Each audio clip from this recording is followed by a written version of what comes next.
Hello, friends. This is Hartaj from New Careers Academy to bring you forward a very interesting topic related to the Indian elections.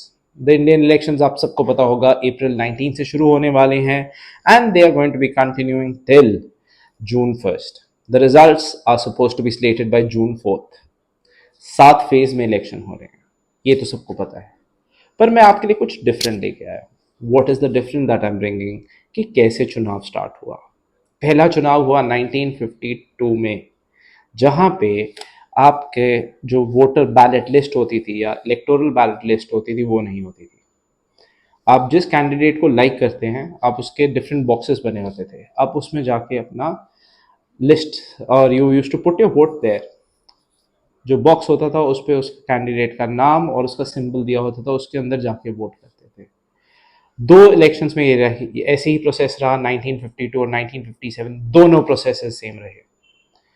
Third election में ये process change हुआ, जहां पे एक पूरा ballot box बना, ballot paper list आई, जिसमें आपके हर एक कैंडिडेट के नाम रहे, उनके सिंबल रहे। सो धीरे धीरे करके ये प्रोसेस चेंज हुआ। Continue forward. अब हम बात करते हैं start of EVM. EVM start कब हुआ? It was started as a trial basis in 1982 in the constituency of Paravur in Kerala. 2001 के चुनाव हुए, जहां पे assembly elections of Tamil Nadu, Kerala, Puducherry और वेस्ट बंगाल में ये सब यूज किया गया। और फिर सुप्रीम कोर्ट की जब जजमेंट आई, हिस्टोरिक जजमेंट, जिन्होंने बोला कि EVM is valid for elections, तब 2004 ऑनवर्ड्स हर एक स्टेट, हर एक इलेक्शंस में आपके ईवीएम यूज हुए। थोड़ा सा और आगे चले, इंट्रोडक्शन ऑफ वीवीपैट कैसे हुआ। सबसे इंटरेस्टिंग केस था Subramanian Swamy versus the election commission of India 2018, जहां पे सुप्रीम कोर्ट ने बोला paper trail is an indispensable requirement for free and fair elections. और 2019 में आपने देखा कि वीवीपैट इंट्रोड्यूस हुए। वीवीपैट क्या है? Voter verified paper audit. Now we like to also discuss what are the features of EVM. Why was EVM adopted? सबसे पहले तो इसने बूथ कैप्चरिंग खत्म कर दिया। पहले क्या होता था, बहुत ज़्यादा बूथ कैप्चर हो जाते थे, लोग एक जगह पे they used to stamp out, by the time the forces used to come it used to be done.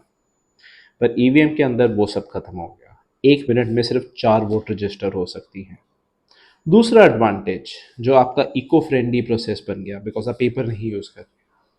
Third advantage रहा कि एरर फ्री रहा। जब आप जाके चेक करते हैं किसने कितनों को वोट पाई, तो वो ईजियर रह गया rather than counting votes. Similarly ये एडवांटेज की वजह से हमने ईवीएम यूज़ किया, प्लस 1 बिलियन प्लस नेशन होने की वजह से अगर आप देखें नंबर ऑफ वोट्स कितनी होनी है, it is very difficult, so there was bound to be some error, but EVM ने ये एरर्स को एलिमिनेट कर दिया। At the same time now let's find what is the international practices related to EVM. जितनी भी western countries हैं, चाहे England हो, फ्रांस हो, नेदरलैंड्स हो, जर्मनी हो, यहाँ पे सब ईवीएम कैंसिल है। यूएस तक में ईवीएम का यूज़ नहीं किया जाता। हम अपने नेबर्स की बात करें, पाकिस्तान में भी पेपर बैलेट होते हैं। बांग्लादेश में ईवीएम थी 2018 तक, but they had some problems, उसकी वजह से 2024 से ये वापस रिवर्ट कर गए हैं पेपर बैलेट पे। Now let's talk about what people say in terms of disadvantages of EVM. Majority of the people think that EVM are prone to be hacked because it's an electronic device. Well, election commission इसके बारे में क्या कहता है? Election commission कहता है ये stand alone device है, जस्ट लाइक अ कैलकुलेटर। आप फर्दर बाहर से कनेक्ट नहीं कर सकते, chances of hacking are less. Similarly pre polling में अगर आप जाते हो, आप बूथ इंचार्ज हैं, तो ऑटोमेटिकली आपको चेक करने को मिलता है।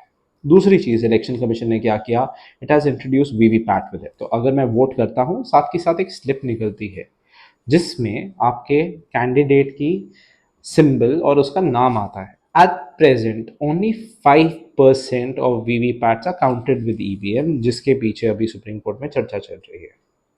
सेकेंडली, जो डिसएडवांटेज एक और है, क्योंकि ईवीएम से आपको पता लग जाता है कौन से बूथ से आपको कितनी वोट्स मिली है।